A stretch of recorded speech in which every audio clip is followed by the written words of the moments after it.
What's up, guys? David from Unqualified Critics, and I wanted to do a week in review wrapping up the home arcade news from the past week for you guys. One of the big news items out, the AtGames Legends Ultimate is shipping. Yes! March 16th per Walmart.com's update, and I did check with the company and they said that's legit. They expect these to ship out on the 16th. They are still available for pre-order as of this recording, so go to Walmart.com. I'll put a link below if your goal is to pick up the Legends Ultimate Arcade. Now, I know some of you are holding out for the Sam's Club version, and that version was listed for a minute and then pulled down, or I think it sold out. Either way, don't know if they'll be restocking or not, but the fact that it was temporarily listed is, I think, a good sign that it's coming back. Quick side note, I am surprised AtGames is maintaining both cabinets separately. I understand offering a bundle package through Sam's Club is slightly different price, but different cabinet with slightly different dimensions, it seems like a needless manufacturing complexity, but who knows. I know they resized the cab back when it launched to fit Walmart shelves. I just kind of figured they would eventually merge the designs and simplify things for themselves. Speaking of the Legends Ultimate, I received my Legends Ultimate, and I have some observations for you guys. First, the positives. The box it ships in is huge. It's like a giant cardboard crate, and that's to accommodate that it's already mostly assembled, even inside the box. The packaging inside is very good. My cabinet came completely flawless. Arcade1Up could learn some stuff from these guys about their packaging game, honestly. I can't remember the last time I got a flawless Arcade1Up shipped to me. The cabinet looks better in person. The Legends Ultimate looks better in person. I gotta be honest, I've not been a big fan of the appearance from the photos and videos that I've seen. In person, it actually looks pretty good. It looks premium. It feels very solid to play. And specifically, the marquee looks so much better in person than it does in photos. That was the thing I hated. But in person, it looks pretty slick. There's like a shimmer effect to it that I don't think cameras can pick up. So bottom line, cabinet actually looks pretty good, whereas I thought before it was ugly, to be honest. There's no riser, of course, for the Legends Ultimate, and that has been really nice because I can play it and it doesn't move anywhere. I'm so used to the Arcade1Up sliding a little bit inside their risers. It is nice to have something more stable for a change. And speaking of Arcade1Ups versus the Legends Ultimate absolutely mogs the Arcade1Ups if they're in the same room. It's so much bigger. I think eventually I'm going to put this in a different room just because it makes the Arcade1Ups look a little bit weird. Full-size cabinet versus three-quarter size cabinet, they don't really go well together. The controls feel good. I wouldn't say they feel great, but it's perfectly adequate for the price point. Now, here's the thing. I generally prefer control panels that are truly optimized for the games included in an arcade, or the one game even, over just a generic control panel. I think that's a big part of the whole purpose of having an arcade cabinet are those specialized controls.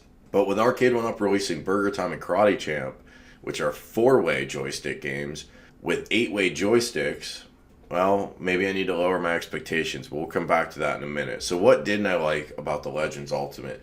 Things I didn't like. I'm still not a fan or still not sold on the 16:9 widescreen view on the cabinet. Now, if you're wanting to stream a lot of modern games here, maybe play Mortal Kombat 11, which I know some people are doing, or even like a Street Fighter 5, then you're going to want widescreen, and so that's good. But for me, I don't plan to do a lot of that. I'll probably test it out at some point, but for the most part, I'm here to play old school arcade games, and I would just rather have a 4x3 or similar display. Now, they did do a good job with the custom bezel artwork, so when you play BurgerTime, you see BurgerTime artwork surrounding the live gameplay screen, so it doesn't look bad. I just would still prefer a square screen. The trackball on the Legends Ultimate is not ball bearing, and I don't think I knew that. I don't know if a lot of people have mentioned that. Maybe they have and I just missed it. But I have seen some people add Golden Tee to this cabinet. Man, I would not recommend that. I played Golden Tee on my Arcade1Up. It has a very nice ball bearing trackball. I couldn't imagine playing this with just a basic non-ball bearing piece. I don't think I'd want to go there with Golden Tee. But for games like Crystal Castles or Centipede, the trackball it comes with is perfectly fine. It's larger than the trackball we get with the Arcade1Up Centipede, so it's an improvement there. My bottom line right now in the Legends Ultimate, and mind you, I haven't added any of my own games yet. I haven't really had a chance to experiment with it yet. I've just had it a couple days. But the cabinet seems to be a really good value. Costs between $500 and $600. The thing is huge. The thing is solid, and it's, at the end of the day, a very flexible platform. Whether you want to play those newer games that maybe I'm not interested in, you can.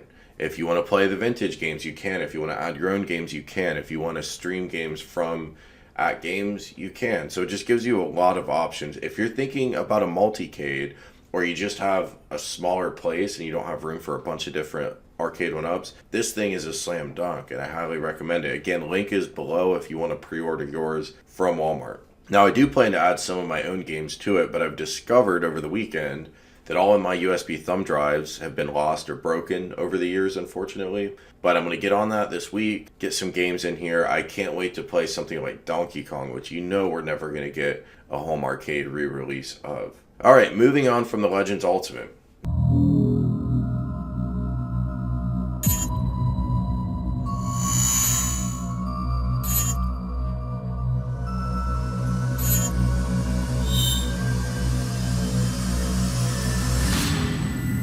Moving on from the Legends Ultimate, the TurboGrafx Mini has been delayed, and the worst news out of this is we don't know exactly when. It's not been delayed with a specific date. It's just kind of delayed indefinitely. Now, Konami has made a statement on it that they're working on doing this as quickly as possible, but I'd be lying if I said I'm not a little worried about cancellation. I mean, Konami is not the most reliable actor in the video game world. We all know that, and we all know they're not shy of canceling stuff. The TurboGrafx Mini is an Amazon exclusive, and yet you cannot, as of today, as of this recording, pre-order it from Amazon. Now, I pre-ordered mine a while ago, and I've not been notified of any cancellation, but the fact that I can't put in another pre-order, even if it has been delayed, that has me a little bit nervous. So fingers crossed. Let's hope. I've been looking forward to this for a very long time. This was one of my favorite games as a kid, but I had it when I was very, very young. So I only had a handful of games. There were a ton of gems I never got to play on this platform, and I cannot wait to get back to it. So Konami, don't drop the ball. I know there are big issues around the globe causing the delay, and that's fine. I just hope we get it eventually and everybody stays safe. Speaking of shipments and deliveries and, well, the lack of delays, BurgerTime from Arcade1Up has been notified for shipment. If you were in the first 1,000 people to pre-order this cabinet, you've received an email and you now have notice that this cabinet has been shipped. More specifically, it looks like the labels to ship it have been printed or created, but that the cabinets haven't actually moved. So I track mine every day. I've not seen any movement, and from reading reports online, that's been your guys' experience too. But at least we know it's coming. They said it would ship out early March. They did stretch that a couple days, but you know, oh well. We're getting it basically when they said they promised it, and we're hearing 5 to 15, I think, more business days before it's actually in our hands. So hopefully sometime next week, since it's been a little while, or the week after, I'll have it to review and let you guys know how it goes. Now, here's my thought, though, on BurgerTime. And this is something I hadn't really thought about until very recently when I played it in the arcade. And I'm still glad I ordered BurgerTime, but I have a really big issue with it that I didn't know I had, and I don't think it's what you guys are expecting. I think Arcade1Up goofed in a big way when they combined 4-way joystick games with 8-way joystick games. BurgerTime is a game that you have to be very precise on that joystick to hit the ladder, dodge out of the way. I mean, it's just a precision game.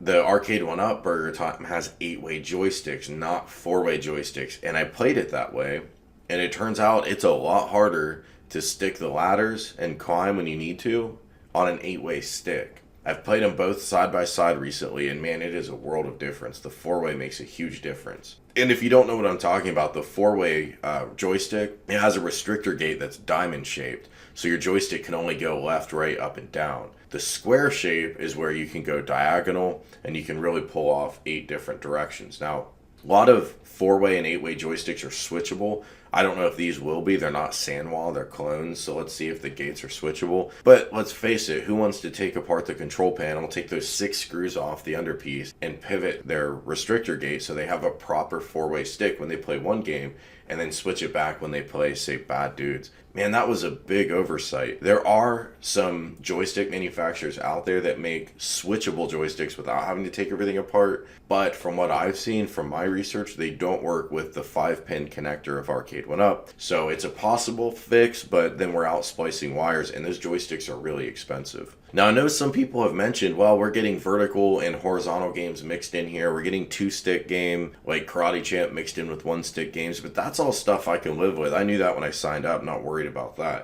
It might not be ideal, but I can live with it. But the 4-way versus 8-way nonsense is tougher.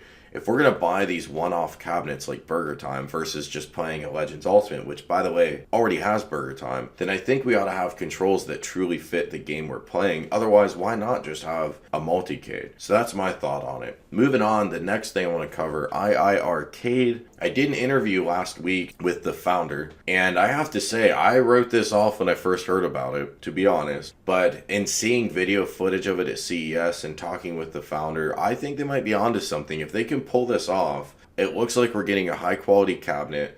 It looks like it's proportioned correctly for a lot of people's houses, but the model of buying your own games as you go is awesome. I think that's sorely missing right now from the home arcade scene. So I'd be really excited to get my hands on one of these. My only regret is I don't have a bar at home, but for those of you that have a bar in your basement or somewhere in your house, if the II Arcade comes out and it's as solid as it looks like it is, this could be a pretty cool option.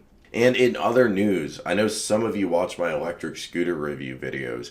I've got the Rolls Royce of all scooters on its way. It will be here, I think, Tuesday. It's from U Scooters. And I'm super hyped for this. Their scooters are absolute top of the line. We're talking 25 mile per hour speeds over a 20 mile range. And this isn't even their top of the line scooter, and it's that hardcore. It's also very lightweight. 24 pounds for that much scooter. It's got suspension in the front and the back. This thing is fantastic. I'm going to have it. I'm going to review it. And I also have a custom coupon code for you guys. So if any of you want to pick it up, you'll get $100 off. So you'll see that video out in the next couple weeks. That's all for now. Thanks so much for watching. If you've enjoyed the video, please subscribe. If you've not already, make sure to enable notifications, leave a like, and let me know below what you're looking forward to over the next few weeks with BurgerTime, or are you trying to get your hands on the Legends Ultimate finally? What do you guys think? I'll talk to you real soon.